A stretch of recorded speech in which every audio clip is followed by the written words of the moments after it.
that's when I ended up going back to school and getting into therapy and everything like that. Do you want to know something kind of funny, Chris? Is you said golf is your passion, but let me just share with you. This is a passion, Mm-hmm. and I can feel it, and it vibrates from you, Oh and yeah. I feel your aura. And so, if somebody asks you what your passion is or what your hobbies are, you could say this and be right on key. Well, I appreciate it. Yeah, I mean, I Yeah, never I never thought about it that way because it was more of a means to an end. But I think I'm at almost 200 episodes now. yeah. And when you decide sometime in your life to do something else, even if you just did this with family, Yeah. what an Oh yeah. awesome That is experience. it. That's actually a really good idea because I know I've told many of my patients like the next time your kids visit, you need to talk about all those paintings in the other room or all the stuff that you need to give them, I know. because otherwise you end up with a photo album with nothing written on the back of the photos, Right, you right. know? And who is this? I don't know, some old dead dude from the 1800s. Like, but it might be somebody important to you. This is a skill. Yeah. It's absolutely a skill. Yeah.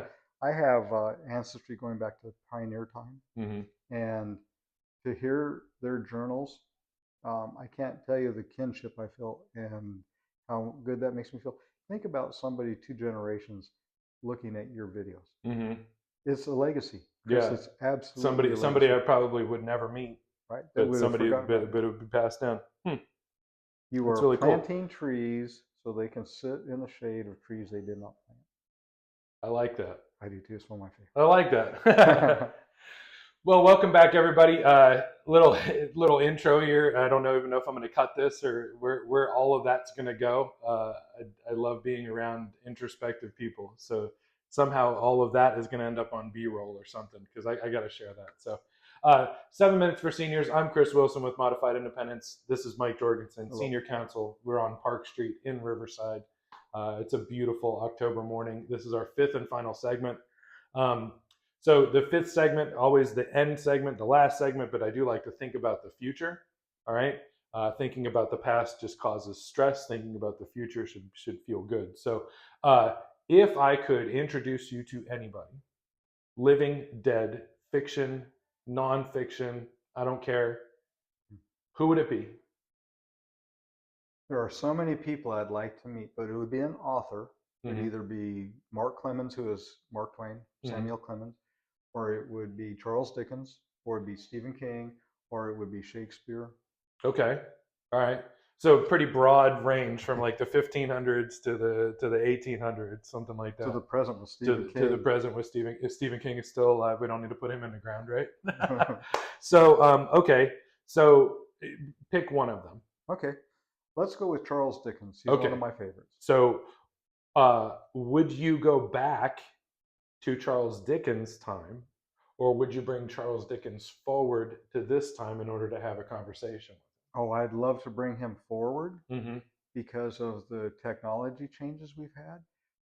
My wife and I go up to Jekyll Island, Okay. and the rich people used to have their summer playground up there, or their winter playground, and so they had the Edisons and the Fords, and Mm-hmm. they had their summer homes up there. And no matter how much opulence they had and how much wealth, they didn't have air conditioning, Mm-hmm. they didn't have indoor plumbing, they didn't. Some of them didn't have cars, they didn't have electricity as a whole. So if I could bring Charles Dickens to today with his creative mind, just think what he could do with the technology Mm. and how he could write about that, because it's marvelous. It's unbelievably unreal. Mm-hmm. That's really cool. So what's something that you would ask him? I would ask him, what is the thing that surprises you the most? Maybe he's even seen parts of the future. So Mm-hmm. he's going to nail human nature pretty much. I really believe he's going to nail human nature. But he would have never conceptualized some of the technology we have today. And I would like to ask him, Mr. Dickens, what probably surprised you the most and why? Okay. All right. Very good. So that's fascinating. I don't get a lot of authors that people mention. I get a lot of religious figures and presidents and stuff like that. So it's interesting to talk about an author. Um, okay. So now thinking about the future, you self-admitted that you're in your 60s, right? I am. So where are you in the next 5 years? That's a great question because whether it's myself or my clients, we all ask ourselves these questions eventually, and we should. Mhm. And so you get to a point where you say, what have I done good in the world today? Not what can I do for myself? What can I accomplish? What can I hoard? What can I accumulate? But what can I do for mankind? Whether it's through your children or Mhm. through your grandchildren or through the people that you're helping. But I think about that frequently. So when I look at the next 5 years, I'm thinking, I have a bucket list. And in that bucket list, what can I accomplish in the next 5 years that's going to be as meaningful as I can make it? Mhm. And it may not be anything more than wood sculptures. It may not be anything more than making videos. It may not be anything more than helping myself. But I'd like to believe it's going to be by helping others achieve their goals, to be happy, to find fulfillment, to find joy. And if I can do that every day and help somebody else, then my life is fulfilled. And I may never retire. It's all going to go with health Mhm. because I like what I do. Yeah.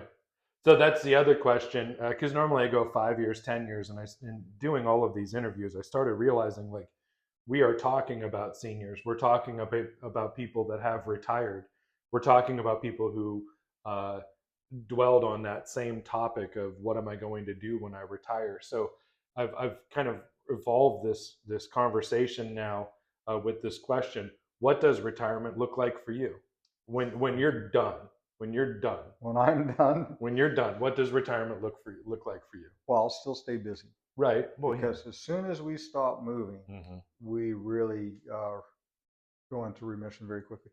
So retirement for me is that I would do more things that I like to do that are not work related, that are not dependent on money, is not depending on accumulating. So when I retire, it will be one of the things that I frequently look at is hospice nurses, hospice doctors, people who deal in the medical profession. They interview people who are on death's door and they say, what would you have done differently in your life? And I can see if you look at that frequently, it gives you a roadmap of what you should be doing today. Mm. And it sets a pattern for my life. So if you go to any of these websites, that what would you have done in life if you could do it Hmm. and you had the time to do it? Those are where I set my priorities. Spend more time with family, being happier with people, trying to give more, trying to help others, trying to be less critical, less Hmm. grouchy. But there's a whole list of them. Well, it's all about self-reflection and just being a better person, right? It really, Yeah. that's what it's all about. Yeah. Where Yeah. do you want to end up? How do That's you want cool. to be remembered? That's cool. Well, I really appreciate you. This has been our fifth segment. If you haven't seen any other segments, make sure you go back and check them out. Like, follow, and subscribe if you're liking the content. Make sure you reach out to Mike. Wood Sculpture by Mike is his side gig, right? Here's the QR code. I'll make sure all that information gets out there. Thank you so much. Chris, I thank you so appreciate much you. for You're such a doing great this. friend and a great advocate for what we do, and you are the picture of exactly what we try to get people to understand is that you have to plan ahead for retirement, and I appreciate you. So thank you very much. We hope you guys have a good day, and we'll see you again soon. Chris, and thank you. And I want you just to know, Chris is a mentor and an example to me. I don't know if you know it, but these interviews that he's doing, those are a legacy. No matter who he's interviewing, he's setting a pattern and a history that can't be duplicated. And Chris, so I thank you. I appreciate it. Thank you very much. Y'all have a good day. Take care.